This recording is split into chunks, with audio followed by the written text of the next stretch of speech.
Welcome back, guys, to Caelesti. Today we're going to be talking about a huge number of new changes that have been introduced in v0.18.3. For those of you that didn't see, first of all, I actually did a quick hotfix for 0.18.2, which was removing a broken texture which was not supposed to be in the resource pack and was simply uploaded by accident. So that was actually included in 0.18 and 0.18.1 by accident, so I apologize if anyone found a turtle and was wondering what the fuck the texture was. It was for a different project entirely and it was not supposed to be included, so I apologize if that was a weird thing that happened for you. So moving on with today's update, we actually have quite a number of new features and a huge announcement to make at the end of the video as well. So stick around if you want to win an Xbox. And also we have a new model for Oxeye Daisies like that. So they're pretty nice. I made a new model. So basically, Oxeye Daisies were one of the ones that I was not so happy with in the original mock-up for the Flora update. Obviously, I rushed it a bit towards the end because I was starting to get really bad burnout. And obviously, we've talked about that recently, is that I'm going to try and stop myself from forcing myself to finish projects like this in the future. And obviously, we are now coming back and retroactively fixing a large portion of the Flora update. And this is just another piece that's been done afterwards. We have a new Oxeye Daisy model and texture, as you can see here. I think it's a massive improvement on what we had before. It looks really nice in my opinion. It's another unique type of flower. I really like the way that this looks from pretty much every angle. I think it looks really, really nice. Yeah, it's pretty good, guys. I like it. It's pretty good. Yeah, it also has biome variants as well, so you can have a look in different biomes and see how it looks. We also have new height dependency. Not height dependency, what am I talking about? Height variation and positional variation and rotational variation for mushrooms. So this is actually 4 different mushroom models right here. As you can see, they are slightly offset in their box, as you can see. And they also have rotations as well. So for every bit of offset, we have a number of different rotations. And we also have this 1 in a 4 chance of having 2 mushrooms spawn, which I think looks pretty cool as well. I think it looks pretty sweet. A lot of people do multiple mushrooms in the same spot. I'm not huge on it, and I tried it with the button mushrooms here. It didn't really work. I tried it with the brown mushrooms, and I preferred it, so we're going to keep it for this one. The crimson mushrooms and warped, or glow shrooms as they're now called, are actually just the same as they were before. They already had height variation from the Nether update, so that those were already fine. This was just a bit of conformity, making sure that all the other mushrooms basically share the same style and same level of variation. We also now have a new texture for grass, which has been hue shifted. I really like this actually. It's pretty cool. So yeah, for those of you who don't know, hue shifting is quite a weird concept actually. I didn't really know what hue shifting was up until very recently.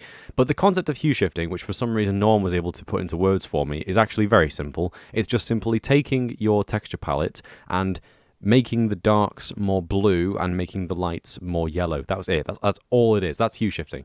Like, I swear I heard the term hue shifting like 6 months ago and was like, but what is hue shifting? And everyone was like, well, I don't know, you just hue shift, don't you? It's actually really easy. All you do is just make your lights more yellow and make your darks more blue. That's all it is. So this is hue shifted grass, as you can see here, and you can probably notice that the contrast on it looks kind of high, but you can see it isn't just a simple case of darkness and brightness. You can actually see that there are a multitude of colors in there. So but what it basically is this is a grayscale texture that's been hue shifted, and the way that's done is you make it so that the darker grays are slightly tinged blue and the lighter grays are slightly tinged white. I would actually recommend downloading the pack and checking out the grass textures and also the textures for the oak and birch leaves, because you can see just about how the hue shifting works on that level when you check out the textures.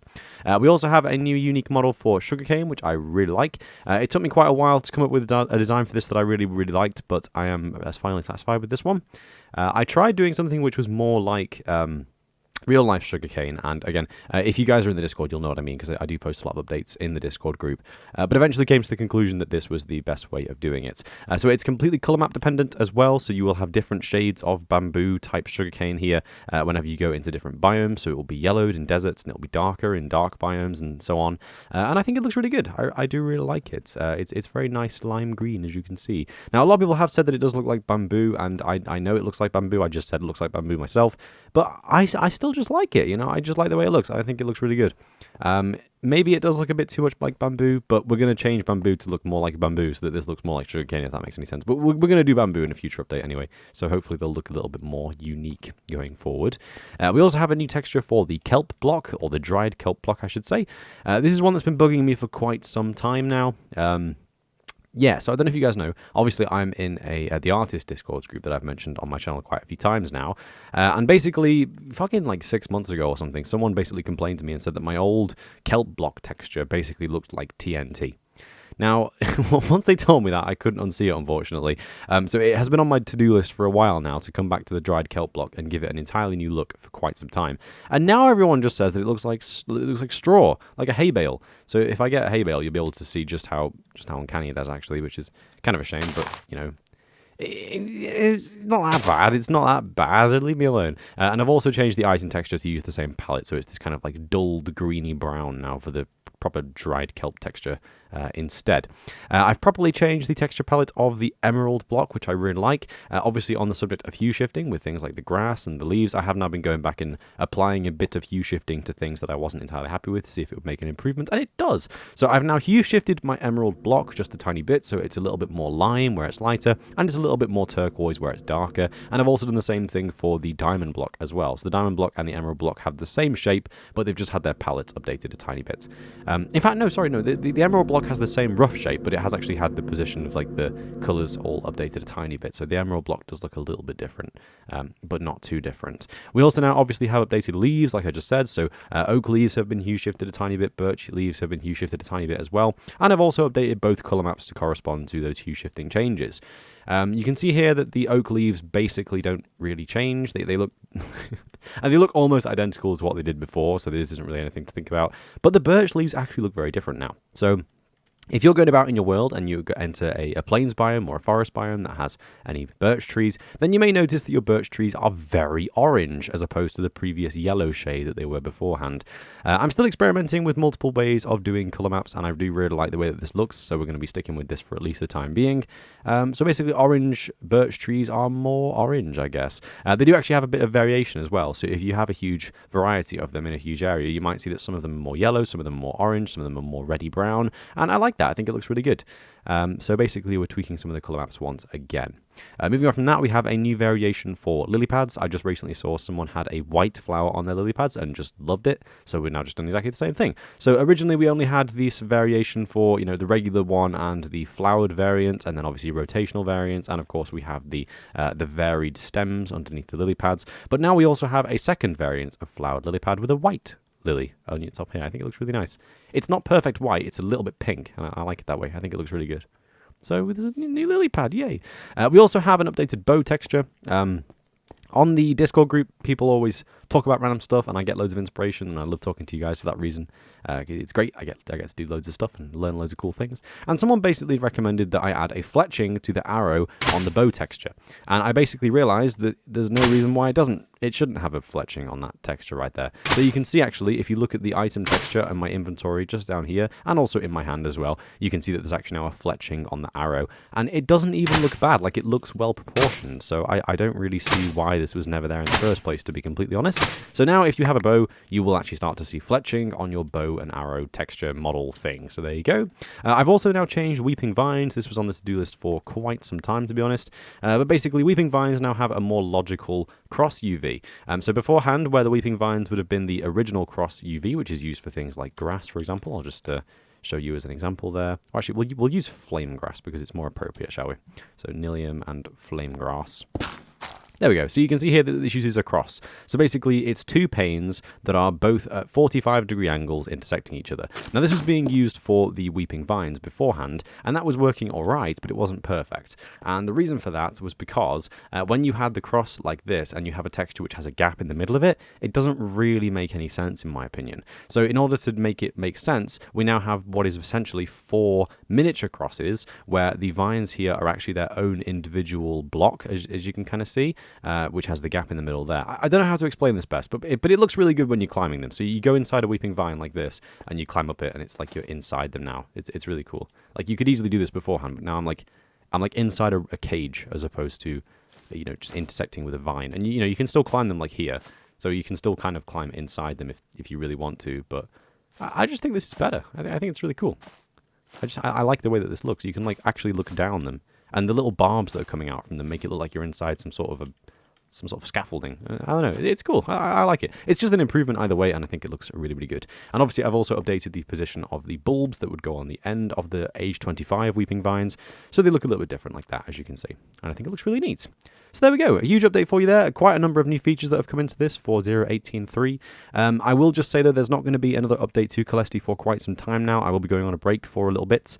I have some fun summer holiday stuff to do soon, which is going to be great.